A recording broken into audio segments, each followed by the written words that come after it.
Please come in, Archit. Good afternoon, ma'am. Good afternoon, sir. You are Archit Dhoopar. Yes, sir. Take a seat, Archit, please. Thank you, sir. Archit, what does your name stand for? Sir, Archit means the one who is worshipped or respected. It's a very spiritual name. Must have come from there. So, just give a brief introduction to us, please. Yes, sir. Sir, my name is Archit Dhoopar and I belong to Jaipur. I've done my schooling as well as my graduation from Jaipur. I've done my graduation in BTech in Computer Science and Engineering. And I've done my master's in philosophy, the MA philosophy from IGNOU, Delhi. So, that's a very unusual combination. And what drives you to the civil services? Sir, actually, I read this one book in my college that was called Ikigai. That is a Japanese concept that defines what should you pursue in your life. And it's a very holistic concept. So when I applied the same parameters on my understanding, so I got civil services as the career that I should pursue because it offers diversity of job as well as good opportunities to work in with the government as well as society at a large scale. And also, sir, it is a decent paying job for the family to sustain. It was not so in our times.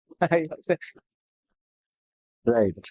So, what are the major breakthroughs in the last 1 year in computing? So, the first would be ChatGPT. That is the new AI tool that has been in computing. So, on the hardware side, there are very fast chipsets that are being developed, such as the A2 bionic chip that is being developed by Apple, as well as the Intel's i9's chip, so that is being developed. So these are the major hardware breakthroughs. On the software side, so there is ChatGPT. Okay. So have you heard of these super fast computers and quantum supremacy? So can you tell briefly about it? So quantum computing is the new emerging technology where the principle of quantum physics are being used in computing. So quantum superimposition is the quantum supremacy. So the quantum supremacy is the technology, sir, where the quantum computers have achieved speeds that are being unimagined by the normal supercomputers. For example, sir, recently Google's Sycamore computer did some that was being done in 200 seconds, which a normal supercomputer would take around 10,000 years. So that's how it achieved the quantum supremacy. Okay. So can you tell some of the features of the data protection bill proposals that have been happening in India? Thank you, sir. So the first proposal is of grievance redressal mechanism. That is, there would be a grievance redressal mechanism if any data is being leaked for the consumer side. So second is, government also promotes that all the sensitive data would be stored in India only. So it limits the data that can be stored to outside countries to a very minimal level. Third, sir, the bill also suggests to set up of certain data centers in India where the foreign companies can store their data, and which would be a safe as well as secure platform.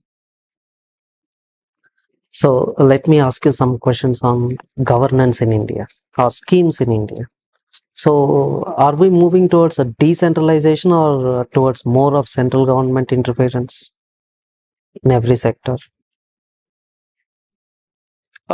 Sir, there has been certain issues of centralization in certain sectors as central schemes are being implemented through the states, and there has been an issue where central sponsored schemes are in the majority. However, sir, as on the implementation side, it's more of decentralization because the state governments as well as the local governments implement the same. So they are mere implementing agencies then? Sir, not exactly. Do they have any policy autonomy? They have a policy autonomy, sir, as states are pushing their own welfareistic schemes or other schemes. For example, recently Rajasthan government formulated an urban unemployment guarantee scheme. So that was an innovative scheme that has been put out by Rajasthan and certain few governments. Okay. So one last question. So there is one phrase about freebies. That is, you can only introduce them. There is no way to take it back. So, in what direction are we moving towards, whether it is across the states or at the central level? So regarding freebies, there has been a debate for some time now.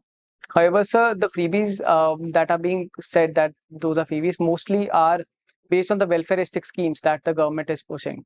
So those would be there to fulfill the direct principle of state policies, and in that sense, sir, the freebies can be given to the beneficiary population. However, sir, superpassing those directive principle of state policies and giving freebies that are not fiscally prudent and would not lead to any benefit on the ground, as economist Abhijit Banerjee also suggested that freebies do not lead to poverty elevation. So that would be not better for the government, for the country as a whole.